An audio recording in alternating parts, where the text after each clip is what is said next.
Does this change your outlook or your thesis around Tesla? Not at all. Now, Elon says it's possible that he could launch that fleet this year. We think it's more like last year. But the robotaxi fleet is really going to be, or the robotaxi service is going to be, from a margin point of view, more like a SaaS business. I mean, but we've been hearing about the robotaxi fleet for some time. There's a lot of regulatory barriers to all of that, and certainly technological barriers involved too. So how soon can we actually see that realized? And given the fact that you tweeted earlier today that you've got a new valuation assessment of Tesla coming out, how does that fit into your price target for the stock going forward? The price target for our stock, and I think it's just hitting now, for 2027, because we do have a 5-year investment time horizon, is our expected value is roughly $2,000, and that's within a range of $1,400 to $2,500, our bear and bull case. Good afternoon, It's John Ford. I just want to clarify, did you say a $2,000 per share price target? Tesla right now is under $200 a share. So yes. Even if you were to 10x that would be an over $5 trillion market cap. Is that what you're saying? That is what we're saying. We think that the robotaxi opportunity globally will deliver $8 to $10 trillion in revenue by 2030. And is one of the most important investment opportunities of our lifetimes. Okay.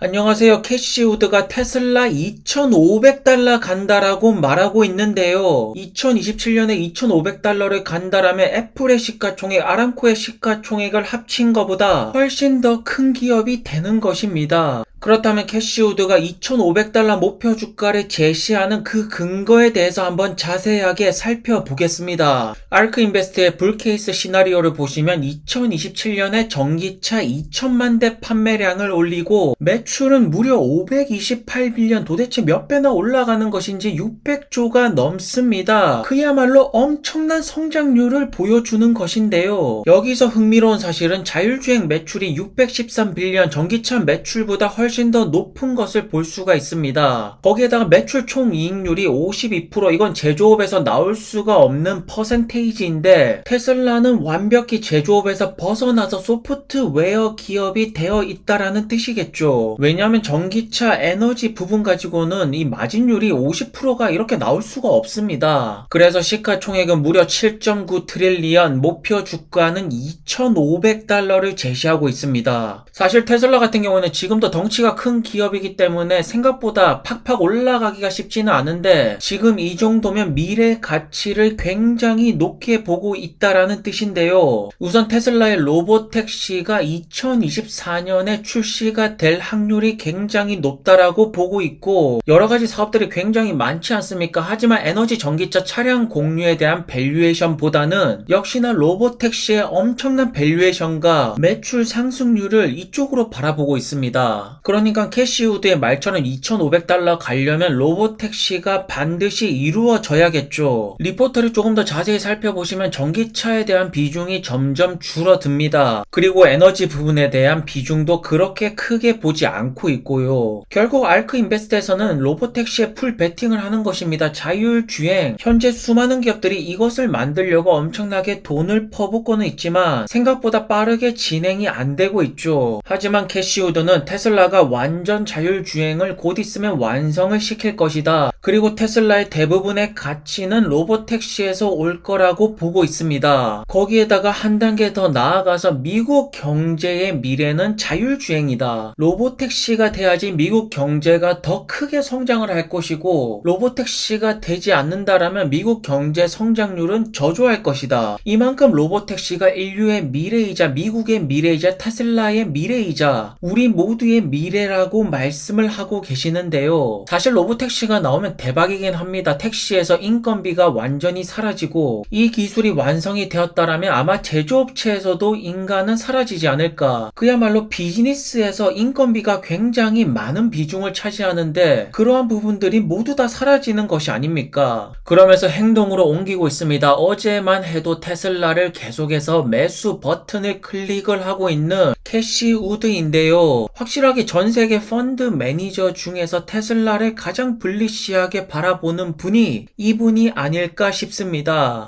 그래서 캐시우드에게 루시드는 왜 안 사는 거냐, 루시드 전기차 굉장히 좋게 만드는데 매수 버튼을 왜 클릭하지 않느냐, 이렇게 물으니까 루시드는 자율주행이 없어서 안 산다, 자율주행을 보여주면 그때 매수 버튼을 누른다라고 말씀을 하시는데요. 이러한 것들을 본다라면 캐시우드가 지금 테슬라에 투자하는 것은 소프트웨어 로보택시 자율주행을 보고 투자를 한다라고 봐도 될 것 같습니다. 아무래도 루시드의 자율주행은 파트너십으로 갈 건데 어떠한 빅테크 기업이랑 파트너로 갈지 그 부분에 대한 소식을 현재 루시드 주주분들은 기다리고 있고요. 그리고 리비안 같은 경우에는 왜 안 사냐고 물어보니까 고밸류에이션이라고 안 산다라고 말합니다. 리비안은 고평가라고 말씀을 하시면서 사지 않겠다. 글쎄요, 저는 리비안이 고평가라고 보지는 않는데 현재 캐시우드의 머릿속에 있는 것은 로보택시 자율주행에 모든 포커스가 맞춰져 있기 때문에 이러한 판단이 나오는 것 같습니다.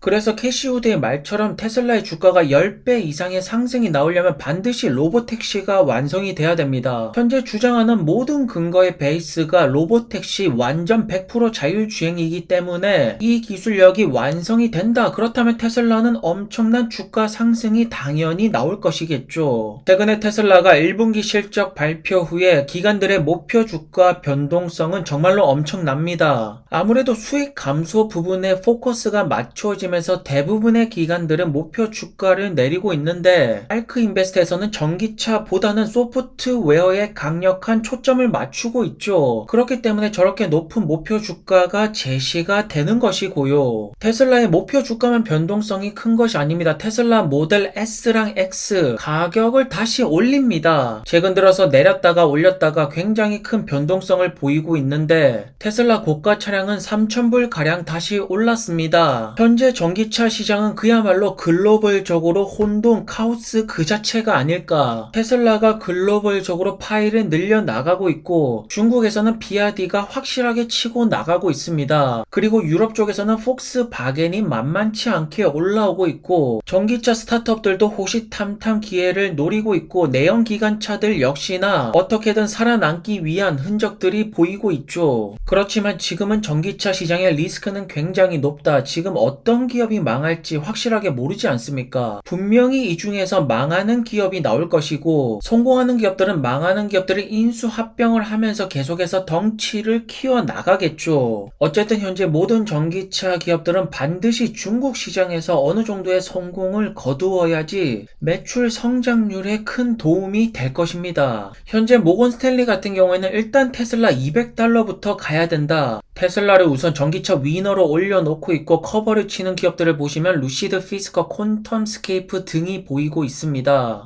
그리고 루시드에서는요, 스텔스 룩 딜리버리 시작 소식을 알리고 있는데요. 확실하게 스텔스 룩이 차량이 이쁩니다. 보시는 것처럼 디자인이 굉장히 잘 빠졌고 이런 것들을 본다라면 애초에 루시드 에어 출시를 스텔스 룩으로 하지. 이건 누가 봐도 이 디자인이 훨씬 더 이쁜데 말입니다. 그런데 루시드 에어는 왜 이렇게 트림을 다양화시켰을까요? 제일 낮은 트림과 제일 고가의 트림 가격 차이가 정말로 엄청나게 크지 않습니까? 아마도 럭셔리부터 슈퍼 럭셔리까지 모든 것을 커버를 치려고 트림 구간을 이렇게 크게 잡은 것 같은데 가격대 차이를 조금 더 좁혀 나가는 것이 소비자들에게 더 어필이 되지 않을까 싶습니다. 그리고 루시드는 계속해서 반성을 해야 됩니다. 왜냐하면 지리 자동차에서 만든 럭셔리 전기차 지커라는 기업이 있습니다. 여기가 지금 18개월 만에 10만 대를 달성을 했는데요. 루시드처럼 럭셔리 전기차인데 벌써 10만 대를 찍었다. 확실하게 루시드의 속도가 그렇게 빠르지 않다라는 것을 보여주는 것입니다. 물론 여기는 중국 시장에다가 기존 내연기관차에서 이렇게 팍팍 밀어주기 때문에 조금 더 수월하게 들어갔을 것이고 당연히 수익 구조도 제대로 잡혀 있지 않겠죠. 하지만 그래도 루시드는 속도를 올려야 된다. 스피드를 올려야 된다. 그래야만 살아남을 수가 있는데요. 최근 6개월 동안 미국의 캘리포니아, 플로리다, 텍사스 주를 살펴보시면 리비안의 판매는 올라가고 있습니다. 그와 반대로 루시드의 판매는 줄어들고 있죠. 사실 주식 가격 하락은 리비안이 루시드보다 더 큰 폭으로 왔지만 최근의 숫자가 보여주는 것은 리비안이 더 좋은 숫자를 보여주고 있습니다. 루시드가 안 좋은 숫자가 나왔음에도 불구하고 주가 하락이 어느 정도 방어가 되는 것은 역시나 엄청난 기술력 때문인데요. 그렇다고 하더라도 루시드의 판매 부분이 이렇게 감소하는 모습은 그냥 두들겨 맞아야 된다라고 밖에 말씀을 드릴 수가 없습니다. 물론 최근에 고급 세단 루시드뿐만 아니라 다른 기업들도 판매가 부진한 것은 맞지만 그럼에도 매출 상승률을 보여야 되는 것이 현재 루시드의 입장이 아니겠습니까?